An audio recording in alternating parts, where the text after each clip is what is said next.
So you think you got a big brain. You aced every math test. You write 120 words per minute on your keyboard that has enough colorful lights to terrify the fairer sex. Well, good for you. But you actually don't need any of those things to become a coder. The reality of writing code or programming is that it should be treated more as a trade similar to carpentry than as a science. Unlike carpentry, programming has its own toolkit. These are comprised of languages, IDEs, and other people's code. Let's break these down one by one. Do this when he's doing no hablo inglés.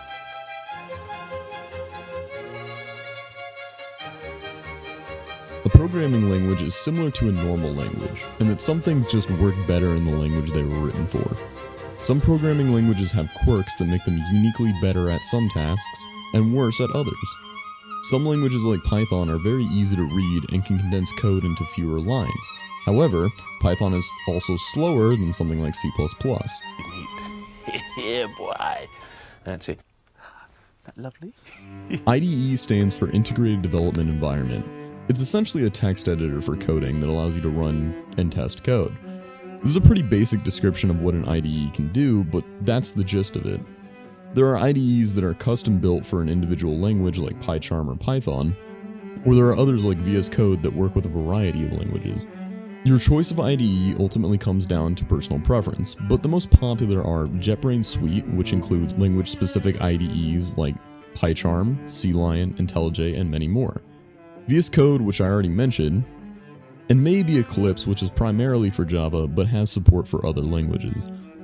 Stop! Thief! Hey, that's mine! When you first start out, you may want to tackle all problems your own way. This is, fine, but in order to build larger projects, you have to be able to stand on the shoulders of giants. The reality of writing code is someone out there has already written most of what you need. All you have to do is plug it in. For instance, you could spend 2 hours writing a custom library for math operations, or you could just import the Python math library in one line of code. It's always a good idea to research what libraries or APIs are out there, which leads us into our next section. The observant among you may have noticed I haven't even talked about how you write code. Well, coding is a lot like painting, in that you can be taught how to be a better painter, but the basics are something anyone with a brush can do. And the main goal of this video isn't a simple coding tutorial, although I do plan on having a couple of those on this channel later. But rather, this video is meant to serve more as a Bob Ross style introduction to demystify this skill. So before you jump onto Code Academy or GIGO Dev, you should know how code is structured.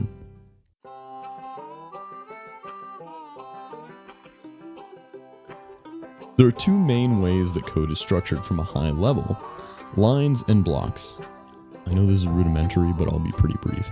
Lines are the simplest unit of executable code and can either be ended by a semicolon or by adding a new line by hitting enter. Different languages use different line enders depending upon how they are structured, and all code is read from top to bottom, left to right, similar to how you read, say, English. Blocks are groups of lines and are separated by either white space or braces. Alright, so that was a lot of info, but what it really means is that you can write code according to format. And this format does not change across different languages, but is still largely the same. For example, a code block can look like this in C++, where the block is separated by curly braces and it contains 2 lines, but that same code can be written like this in Python, and the indented code or white space is what separates the block. This is probably a good time to talk about what a function is.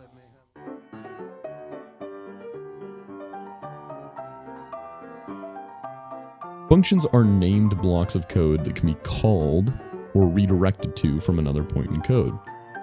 If you have any experience in math, functions and programming work in a fairly similar way. Functions take an input that can be empty, and they return an output that can also be empty. So why use functions instead of just writing inline code? Organization. Functions allow you to organize code into specific blocks that do a specific job. How you break out code into functions is probably the most important skill a programmer can learn early on. In general, a function should only perform 1 or 2 tasks that can be easily justified by its name. An example of this is instead of having a function called calculator that performs either add, subtract, or multiply, you should break it out into 3 functions, one for each arithmetic operation.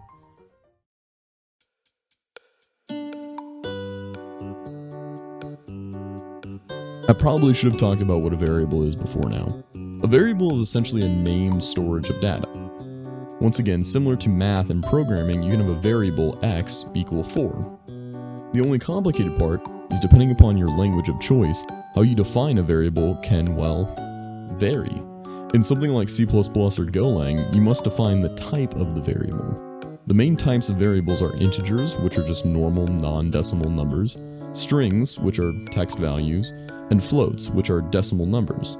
Some languages have more on top of these, however, across all programming, these are the most common. While these types exist in all languages, some languages like Python are dynamically typed, meaning that while the type exists, you don't need to specify the type when assigning a variable. So you could simply set x equal 4 and the language understands that the variable x is an integer. Meanwhile in Golang, you must define it like var x int equal 4.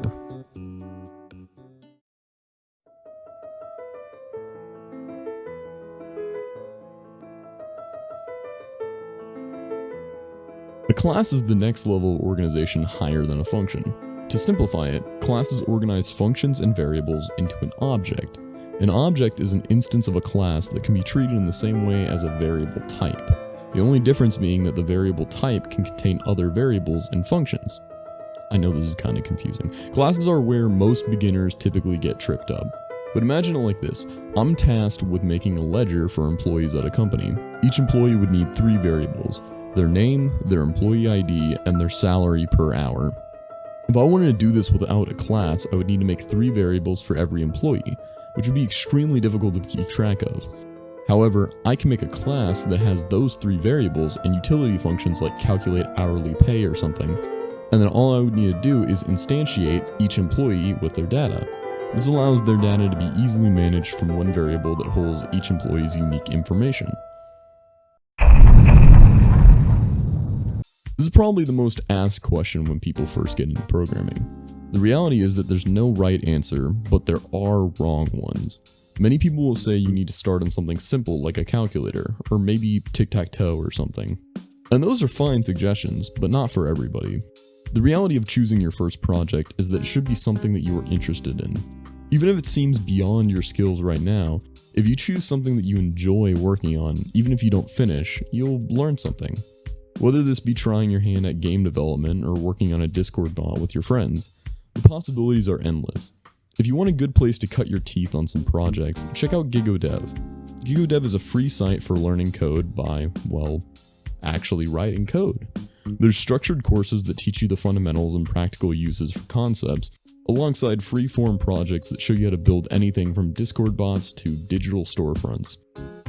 Once again, it's free for anyone to use, but you can use my referral code in the description for a free month of premium access. Anywho, thanks for watching.